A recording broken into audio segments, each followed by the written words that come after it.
چون همیشگی درس امروزه رو نیز با quote of the day یعنی سخن روز آغاز میکنیم و سخن روزی درس امروزه همان چنین است. A person finds time for everything he truly wants by Fyodor Dostoevsky.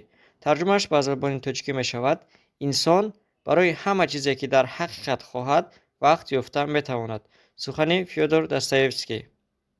New words کلمه های نو: want خواستن، would like لطف کرده خواستن، politeness با آدابی، polite آداب نزاکت، politely با نزاکت، nice زیبا، way راه، thirsty تشنه، hungry گرسنه، true درست، wrong نادرست، truly در حقیقت، kindness مهربانی، hospitality مهمانداری، host صاحبخانه، pretend وانمود کردن، ride راندن اسب و دوچرخه، visit سفر کرده دیدن، learn آموختن، remember در خاطر داشتن، invite دعوت کردن، join پیوستن.